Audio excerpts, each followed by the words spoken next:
Oh, this is fascinating as well to me too. The sort of power of myth and the power of culture.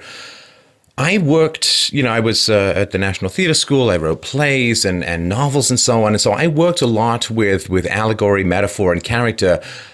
And I read my Jung about sort of collective unconscious and universal archetypes, but it wasn't until I got into my 40s and really began to strip myself of the merely secular self and focus on deep myth and focus on the power of these kinds of archetypes, that I realized just how much had been taken from me, how much had been stripped from me, how much had been withheld from me about the origins of all of the symbols and the echoes of what I had received. Well, it's a funny thing because you actually can't live without that.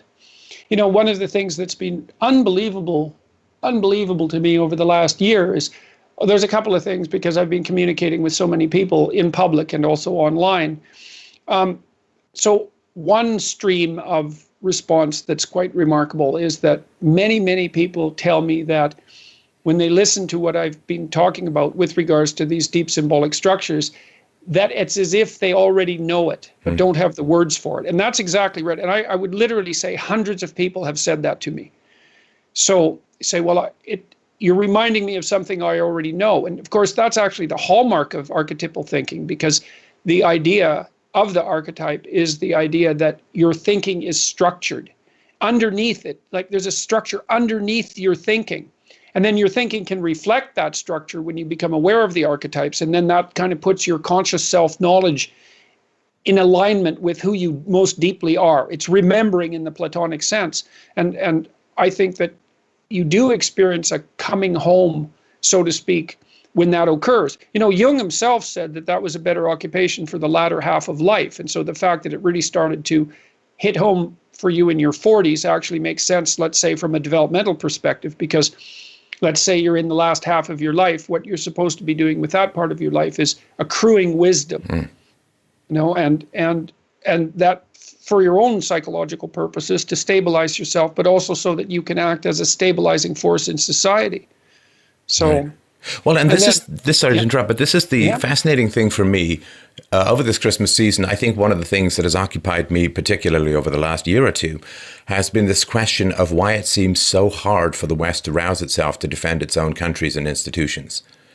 And I think where I'm sort of getting to, I don't know if it's a final destination, but where I'm getting to is I thought that we would defend reason, evidence, abstractions, freedoms, political institutions, but we don't seem to rouse ourselves much to defend those. And I actually believe now that, and I think the left really understands this, because the left goes for stories, they go for archetypes, they pull down statues, they do all of this, they attack myth in a sense.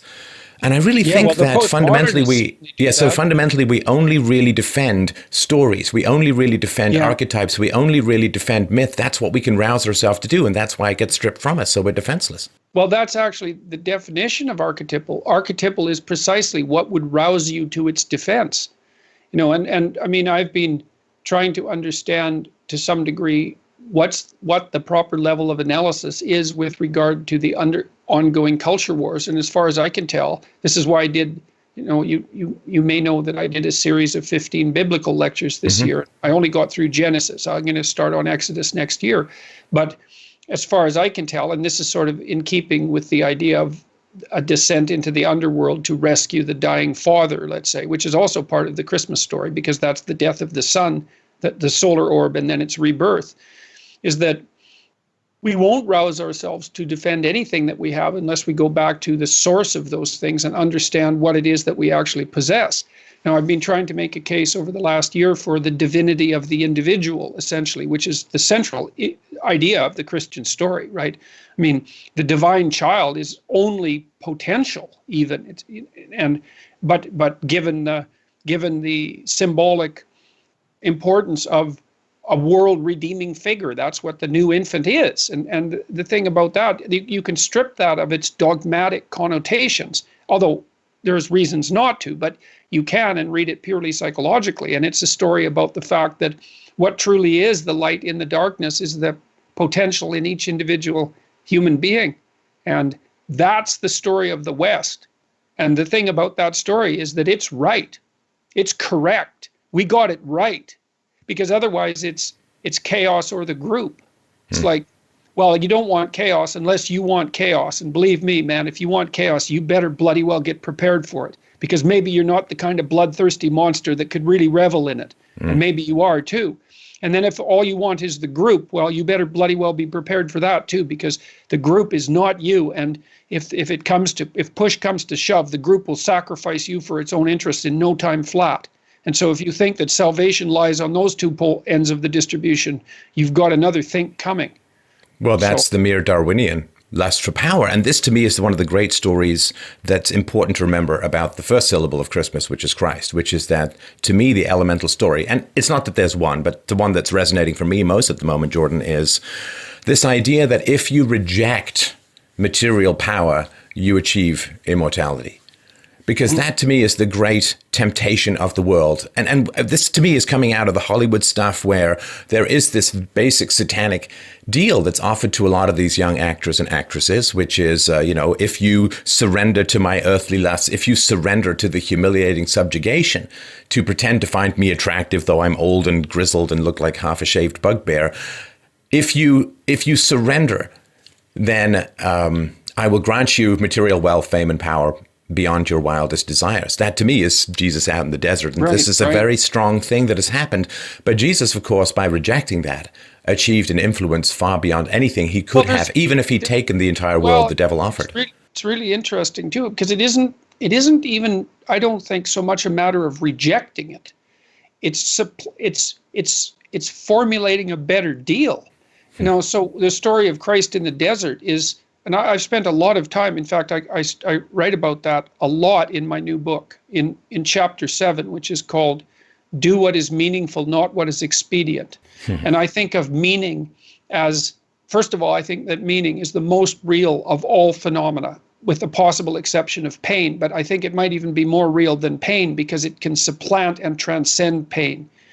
So, and meaning, the notion of meaning is not something that modern scientists have dealt well with in the main, although many of especially the physiologists like Jeffrey Gray, have done a very good job of laying the groundwork, and Jaak Panksepp, who's a great neuroscientist, have started to lay the groundwork for a neuroscience oriented understanding of the phenomena of meaning. But what happens in the desert is that what Christ tells the devil is that the bargain that the devil is offering is nowhere near as good as it seems, because he's after something greater. He says, well, man does not live by bread alone.